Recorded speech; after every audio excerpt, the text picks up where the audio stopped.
Hi, I'm Marty Nemko. Of course, a case can be made for toughness. It's a tough world out there, and kids better be prepared, both academically and personally. To compete in a global economy, education's got to be rigorous, and such comfies as safe spaces inhibit the ability to handle difference of opinion. That said, especially viewers of something like these videos, who tend to have high aspirations for their kids, may overemphasize rigor over kinder, gentler factors. In an attempt to restore a measure of balance, I make the case here for gentleness in choosing schools for your kids and in encouraging how they do school. We'll start with preschool. These days, there's a press toward academic preschools and kindergartens. For example, Head Start. Yeah, if your child is developmentally delayed, an argument can be made for starting pre-academics early. But in general, per David Elkin's book, The Power of Play, it's wise to choose a preschool that emphasizes exploration and minimally structured play.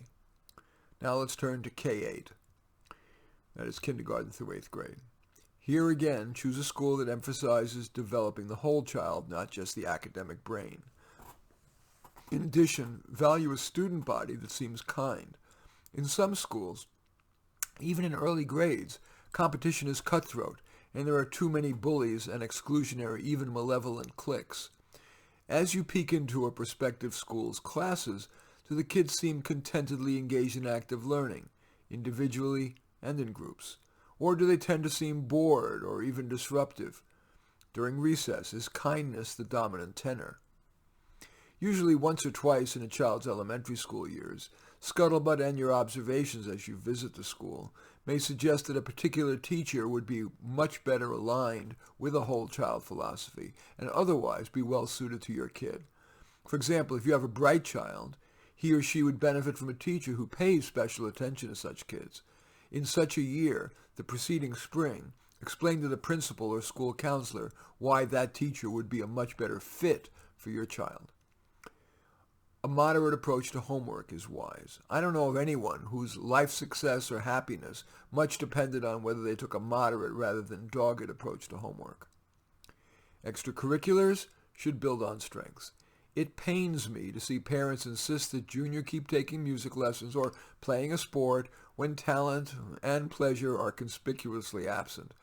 Another bugaboo is overscheduling. Some of a child's happiest moments are in unstructured play, even heaven forbid daydreaming.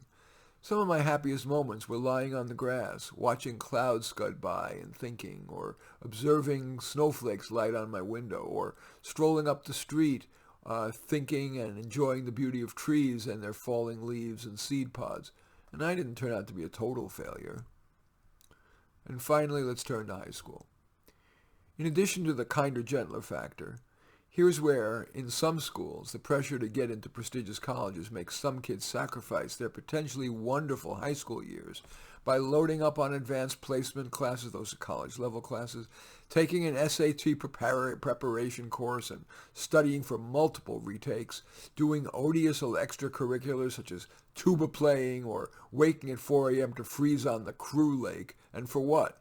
Getting into a notch more selective college? Sure, if it's a Harvard or Stanford or MIT, the benefit of spending 4 years around the best and brightest, plus a career door opening diploma, may be worth it, although the stress in poor teaching at such research-centric rather than teaching-centric universities can be inordinate, depriving the student of a pleasurable and truly educational experience at college.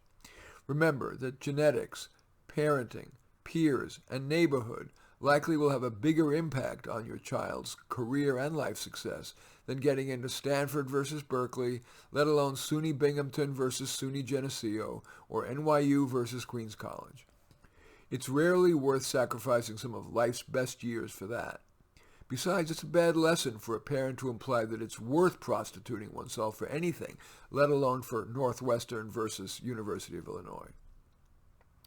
Life is hard enough, and may grow harder still for your kids in a global economy, and where the cost of a home is beyond most people's reach, and anger about race, class, and gender and politics is accelerating to levels unthinkable even a decade ago.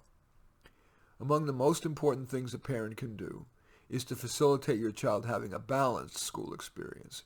Yes, valuing academic achievement, but perhaps more, valuing your child's growth as a whole child. And yes, you're simply facilitating their pleasure. In any event, I do thank you for watching. I'm Marty Nemko. I welcome your thumbs up and accept your thumbs down. I always look forward to your comments, and I love it when you hit the share button below and share on your social media so that my efforts have greater impact. And I am always flattered if you would subscribe to my channel. In any event, I do thank you for watching. I am Marty Nemko.